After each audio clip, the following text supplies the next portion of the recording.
turns to Part 1. Part 1. You will hear a conversation between two students. The students are talking about a house they might rent. Now you have some time to look at questions 1 to 6.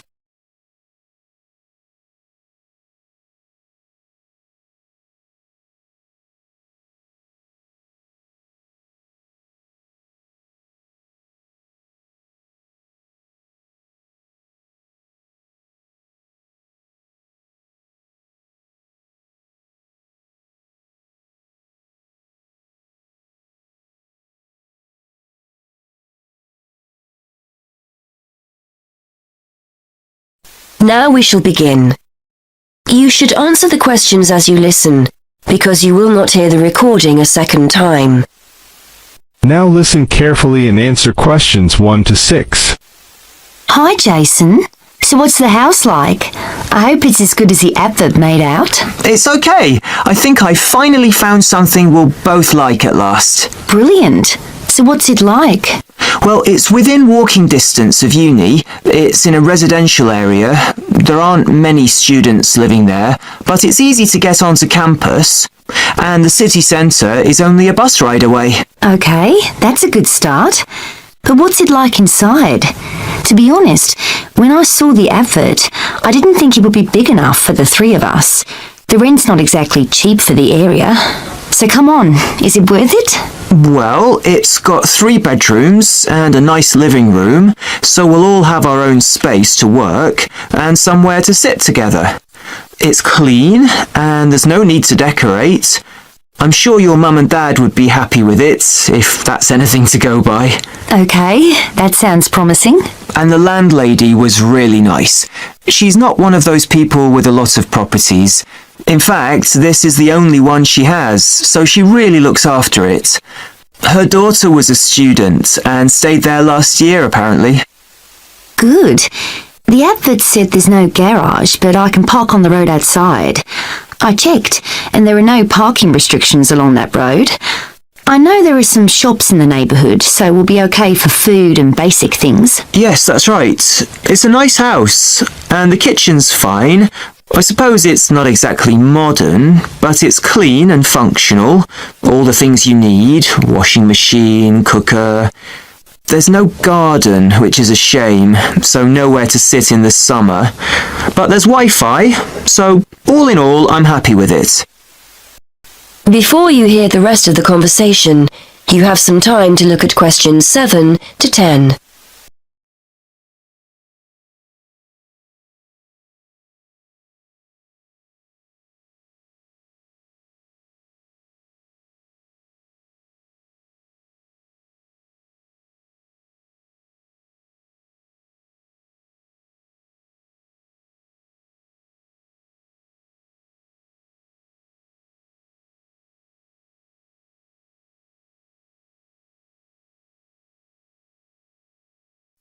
Now listen and answer questions 7 to 10.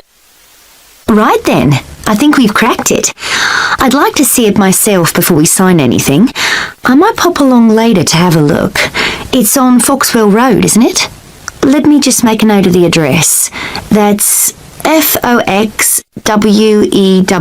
Road. Is that right? Yes, that's right. Number 94. I'll come along with you for another look. So you know what the rent is, don't you? £430 a month. I know that's £50 a month more than we were expecting to pay, but I think it's worth it. It sounds reasonable, especially if it's in a nice area. And we need to pay a deposit as well, don't we? According to the ad, that's 1 month rent in advance. Yes, that's right. That's normal when you rent, so I was expecting it. You'd better give the landlady a ring if we want to have a look round. Why not give her a call and see if she's free later? Okay, good idea. What's her number? It's a mobile number, 01764 445 328. Right, I'll phone her now. Hopefully she'll be free and we can go over there this evening. That is the end of section 1. You now have half a minute to check your answers.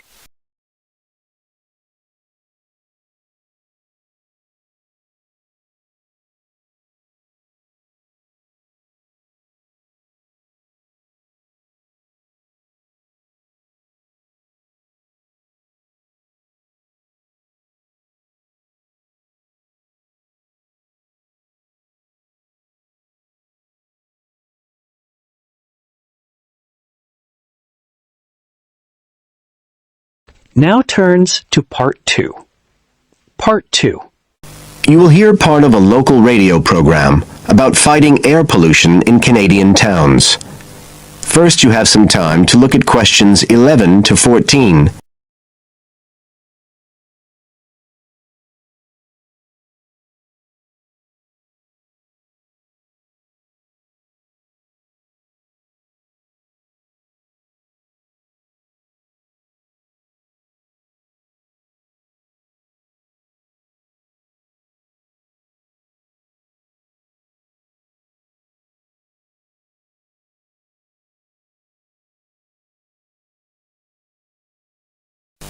Now listen carefully and answer questions 11 to 14. Good morning, folks, and welcome to the Information Roundup on your own local radio station. This is Larry Knowles talking to you this morning on Tuesday, the 25th of May.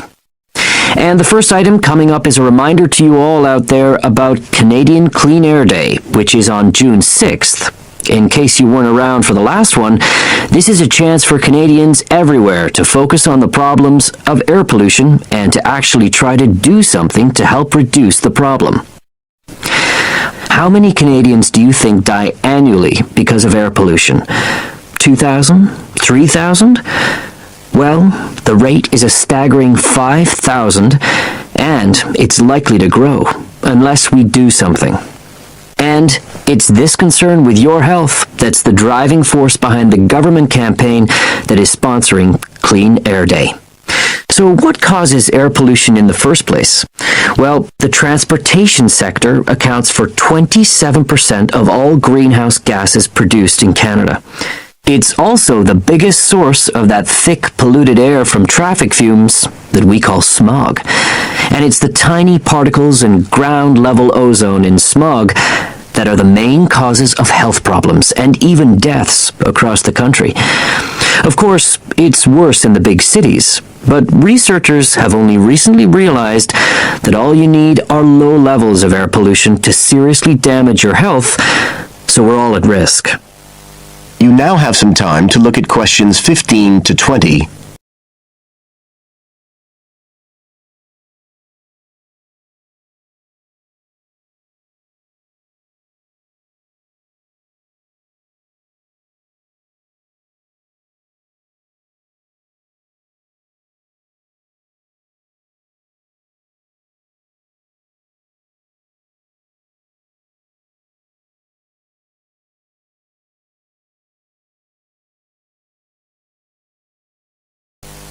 Now listen and answer questions 15 to 20.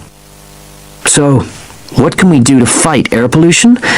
Well, it should be pretty obvious by now that the way we get to and from work every day can have a big impact on the air we breathe. So the easiest action you can take on Clean Air Day is to accept what we call the commuter challenge and get to work on foot or by cycling for a change. If you have to use your car, try carpooling and share the drive, or better still, use public transit. If everyone tries this for just one day, you'll be amazed by the difference it can make to the air in our towns and cities. But there's more you can do to improve air quality. For example, you can plant trees. And if you don't have a garden, then you can do your bit in other ways. For instance, did you know that modern, improved wood stoves can reduce wood smoke by as much as 80 to 90%? So you can make a big difference if you upgrade the appliances you use in your home. The government is also working hard on your behalf to clean up our air. Its priority is to reduce the emissions that cause smog, and they have clear plans to get there.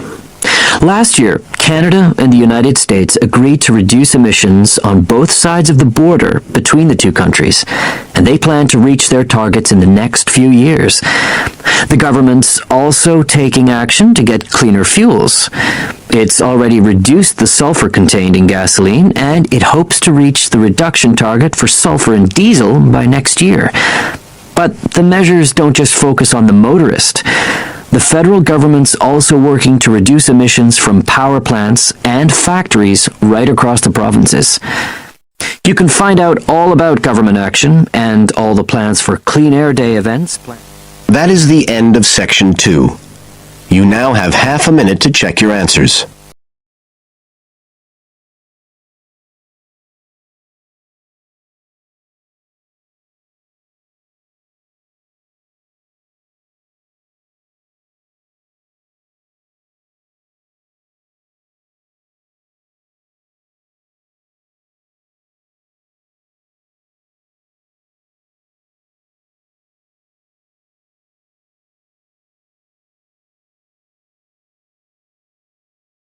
Now turns to Part 3.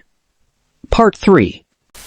You will hear a tutor giving advice to a student. First, you have some time to look at questions 21 to 28.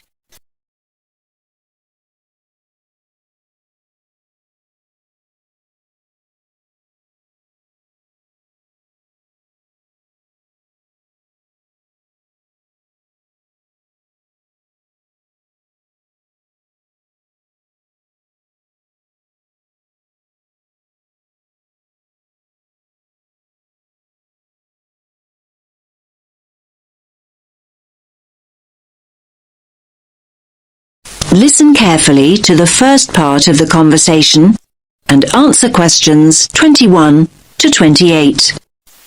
Hi, Leo. What is it you wanted to ask me about? I'm worried about the exams. I don't mean if I pass them or not. I mean about revising. I don't think I know how to revise.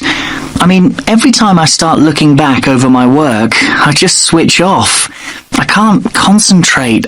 I don't think you're the first student that ever said that, Leo. Are you revising at the right time?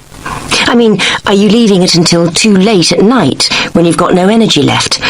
It's hard to achieve anything when you're exhausted. No, not really. It doesn't seem to make any difference what time it is. Well, are you worrying too much about the subjects you feel you're not very good at? I mean, are you revising only what you find difficult? I guess I am doing that. Isn't that the best approach to revision? Not necessarily. I'd say it's better to revise something you enjoy and something you feel confident about first. That'll get you into the swing of things, and then you can go on to more challenging things. Anyway, you have to think about the whole purpose of revision. Is the objective to do as well as you possibly can in your strong subjects, or to bring your weaker subjects up to an acceptable level?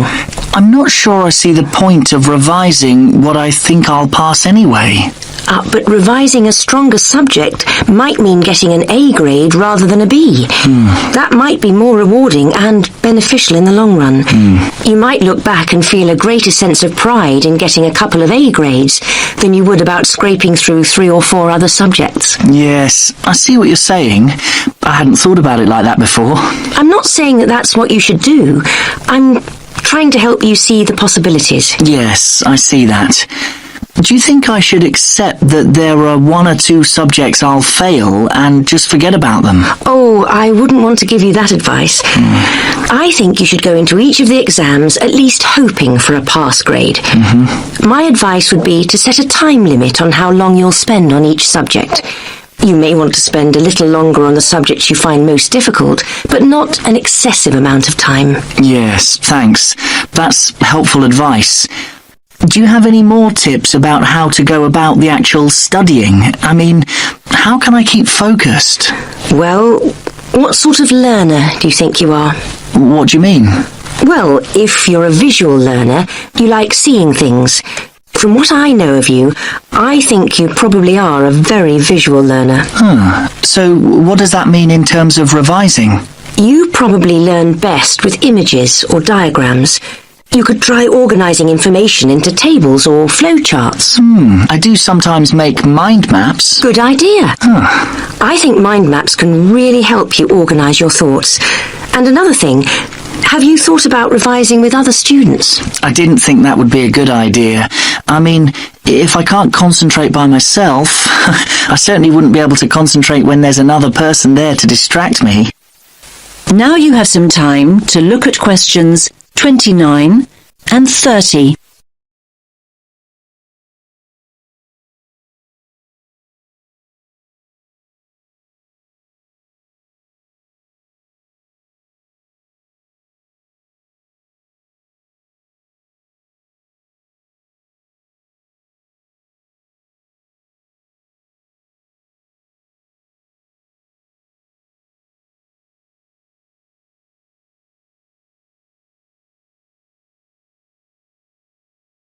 Now listen to the rest of the conversation and answer questions 29 and 30. That probably isn't true. Another person might help you focus. Lots of students get together with a friend, sometimes in groups, to revise. They usually work out some sort of structured procedure. Okay, I'll think about it. I guess with a friend you could test each other. I mean, revise for a while and then take it in turns to ask each other questions. Now you're thinking in the right direction. You could also write short summaries or essay introductions, say, and then read and comment on each other's work. Both positive and critical comments coming from a peer can be very helpful. There are all sorts of collaborative strategies, and apart from anything else, having company is so much nicer than struggling through alone. Okay, you've given me a lot to think about. Thanks for your time. I feel much more positive than I did. I'm really glad to hear that. Coming to see me in the first place was very sensible. Do come back and tell me how things are going in a couple of weeks. That is the end of section 3. You now have half a minute to check your answers.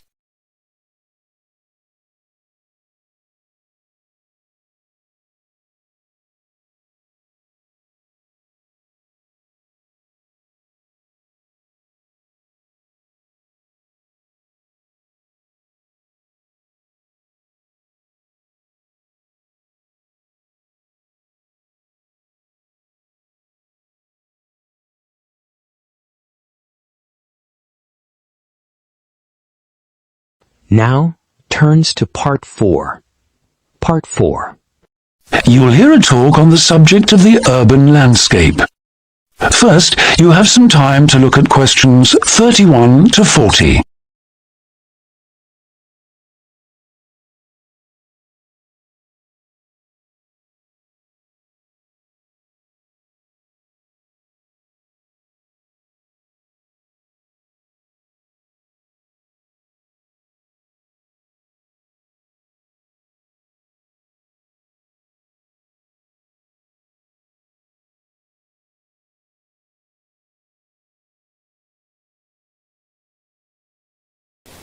Now listen carefully and answer questions 31 to 40. Good day, ladies and gentlemen. I have been asked today to talk to you about the urban landscape. There are two major areas that I will focus on in my talk: how vegetation can have a significant effect on urban climate, and how we can better plan our cities using trees to provide a more comfortable environment for us to live in. Trees can have a significant impact on our cities. They can make a city as a whole a bit less windy, or a bit more windy if that's what you want. They can make it a bit cooler if it's a hot summer day in an Australian city, or they can make it a bit more humid if it's a dry inland city. On the local scale, that is in particular areas within the city, trees can make the local area more shady, cooler, more humid and much less windy. In fact, trees, and planting of various kinds, can be used to make city streets actually less dangerous in particular areas. How do trees do all that, you ask? Well, the main difference between a tree and a building is a tree has got an internal mechanism to keep the temperature regulated. It evaporates water through its leaves, and that means that the temperature of the leaves is never very far from our own body temperature. The temperature of a building surface on a hot sunny day can easily be 20 degrees more than our temperature. Trees, on the other hand, remain cooler than buildings because they sweat. This means that they can humidify the air and cool it, a property which can be exploited to improve the local climate. Trees can also help break the force of winds. The reason that high buildings make it windier at ground level is that as the wind goes higher and higher, it goes faster and faster. When the wind hits the building, it has to go somewhere.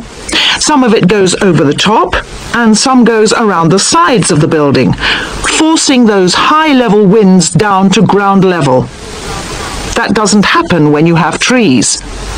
Trees filter the wind and considerably reduce it, preventing those very large, strong gusts that you so often find around tall buildings.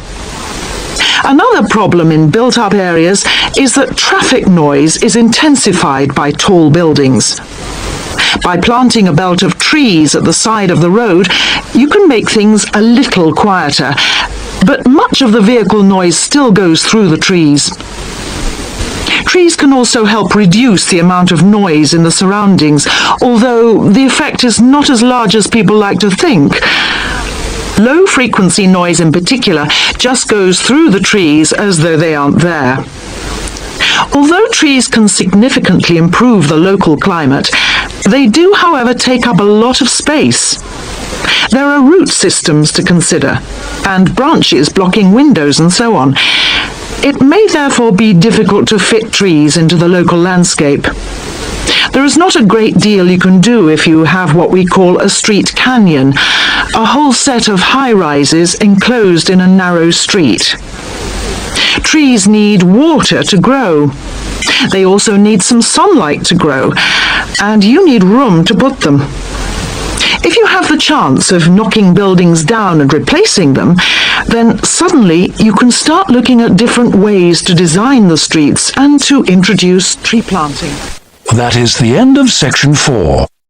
You now have half a minute to check your answers.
Give it to me.